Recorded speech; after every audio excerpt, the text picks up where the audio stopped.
Hello everyone, welcome to all on matrix classes. Myself doctor Gaurav Vijay.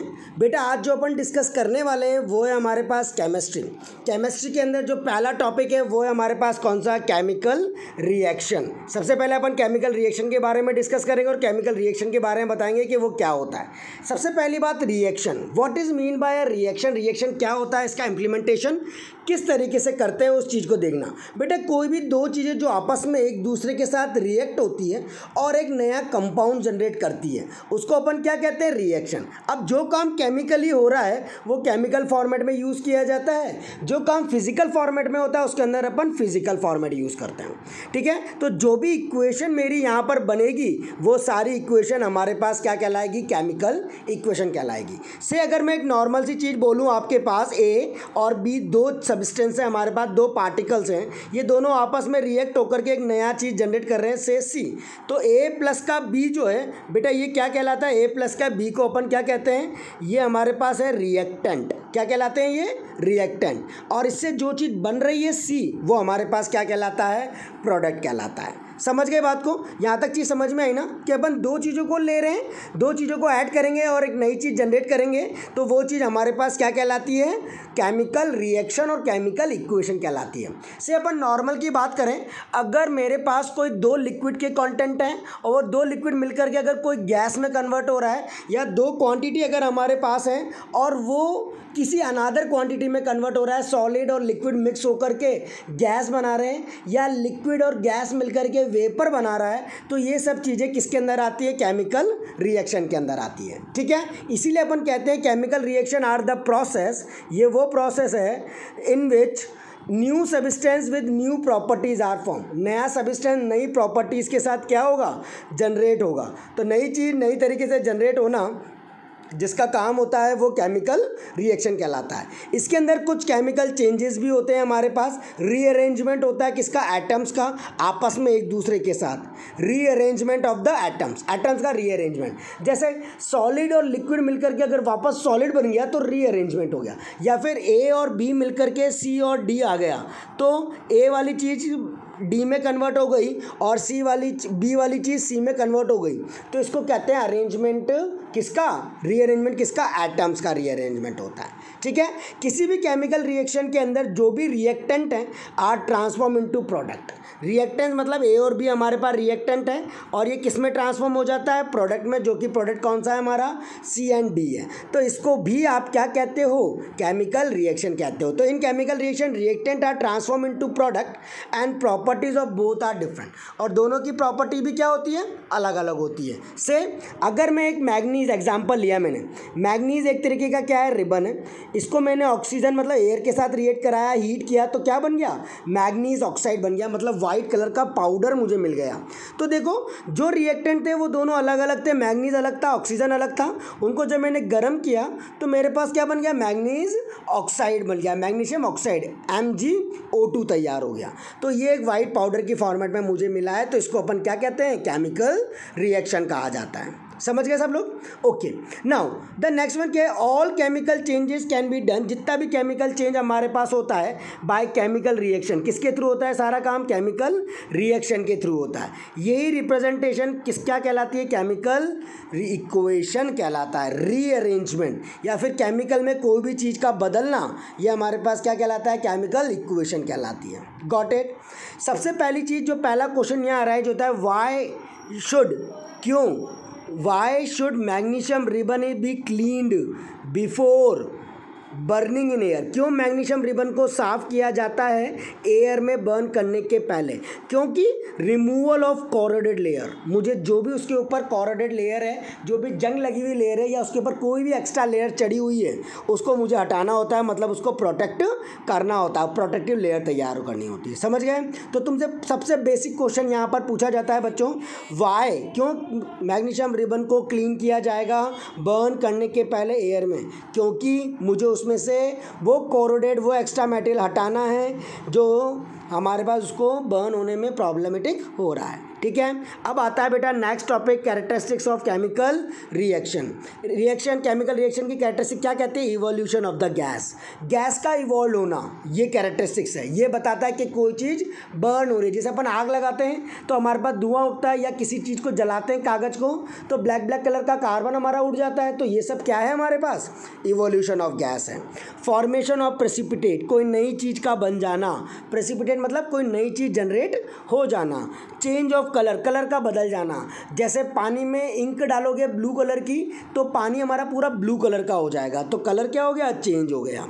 Change in temperature, temperature का बदलना। जैसे अभी मेरी चीज़ बाहर रखी हुई है, मैं उसको फ्रीजर में रख दूँ तो वो वाटर किस में कन्वर्ट हो जाएगा? आइस में, मतलब उसके अंदर टेम्परेचर बदल गया, तब हमारी सिचुएशन भी बदल गई। स्टेट का बदलना, स्टेट का बदलना तो मैं आपको पहले बता चुका हूँ। सॉलिड से लिक्विड में बदलना, या लिक्विड से गैस में बदलना, या गैस से लिक्विड में बदलना, ये सब चीज़ें स्टेट का बदलना कहता है। मतलब सॉलिड, लिक्विड और गैसेस का अपने आप में आपस में बदलना ही हमारे पास स्टेट का चेंज कहलाता है। Got it? समझ गए? Okay. Some chemical reaction are categorised by evolution of gas.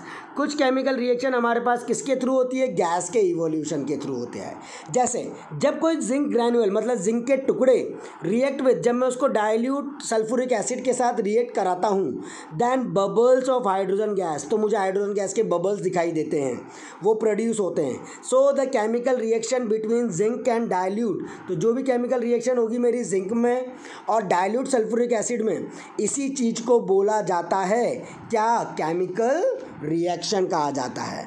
आ गया बेटा? अच्छे से सबको कर लोगे? Okay. Now we have to proceed to the next one. पहले इसको बहुत अच्छे से देख लो, फिर आगे बढ़ते हैं। ठीक? ओके, चलो। नाउ ध्यान से देखना बेटा, नेक्स्ट लेसन हमारे पास आ रहा है, उसको किस तरीके से अपने को जनरेट करना है। मैं एक बहुत ही बेसिक और बहुत ही सिंपल एग्जांपल इसके अंदर लूँगा, जिसके थ्रू आप लोग इस चीज़ को समझ पाओगे कि क्या हमारे पास जिंक ग्रैन्यूल्स के टुकड़े कैसे होते हैं और कैसे करना होता है। देखो, कैरेक्टरिस्टिक्स बाय इवोल्यूशन, कैरेक्टरिस्टिक्स किसका? इवोल्यूशन ऑफ द गैस का किस तरीके से होता है। जैसे मैंने यहाँ पर एक बीकर ले रखा है या नहीं, इसके अंदर मैंने कोनिकल फ्लास्क, मतलब कोनिकल फ्लास्क बोल दो, बीकर बोल दो, बात एक ही है। मैंने इसके अंदर क्या डाले? जिंक ग्रैन्यूल के टुकड़े डाले। क्या डाले? जिंक ग्रैन्यूल्स के टुकड़े डाल दिए। ठीक है। जैसे ही डाइल्यूट सल्फ्यूरिक एसिड इसके अंदर मैं डालूंगा तो धीरे धीरे मेरे पास यहाँ हाइड्रोजन गैस के बबल्स बनना शुरू हो जाएंगे। तो अपन ने क्या किया? टेक सम जिंक ग्रैन्यूल्स इन कॉनिकल फ्लास्क, कॉनिकल फ्लास्क में कुछ जिंक ग्रैन्यूल्स के टुकड़े लिए, add dilute sulphuric acid with, मैंने डाइल्यूट सल्फ्यूरिक एसिड को इसके अंदर डाल दिया जिंक ग्रैन्यूल्स में। हम क्या देखेंगे कि हमारे को क्या दिखाई दे रहा है? We will see the bubbles of hydrogen gas, hydrogen gas के बबल्स निकल जाएंगे being form around zinc granules. कहाँ पर? जिंक ग्रैन्यूल के आसपास। देखो बेटा, जिंक ग्रैन्यूल के आसपास ही हमारे बबल्स दिखाई देंगे। If it touch the conical flask, अगर मैं कॉनिकल फ्लास्क को टच करता हूँ with our hand, we will find that it is somewhat hot, तो ये कुछ गर्म हो जाएगा। So a change in temperature also occur, तो टेम्परेचर के अंदर चेंज भी यहाँ पे होता है इस केमिकल रिएक्शन के अंदर। Got it? मतलब जहाँ जहाँ मेरे बबल्स हैं, ये बबल्स बने हुए हैं यहाँ से, मतलब जिंक ग्रैन्यूल्स के टुकड़े हैं Zn के। किसके टुकड़े हैं? जिंक के टुकड़े हैं। तो यहाँ से मेरे बबल्स बढ़ना शुरू हो जाएंगे, और यही बबल बताएगा कि मेरे हाइड्रोजन गैस क्या हो रहे हैं? इवॉल्व हो रहे हैं। किसकी वजह से हो रहे हैं? वाटर, जैसे मैंने उसके अंदर क्या डाला? हाँ, डाइल्यूट सल्फ्यूरिक एसिड डाला, तो वो उसके साथ क्या कर गया? रिएक्ट कर गया, और उसने इस तरीके से चीज़ें जनरेट कर दी। Got it? आ गया समझ में? चलो डन। इसके बाद नेक्स्ट टॉपिक हमारे पास है, ध्यान से देखना वो नेक्स्ट टॉपिक किस तरीके से बनता है। Listen carefully.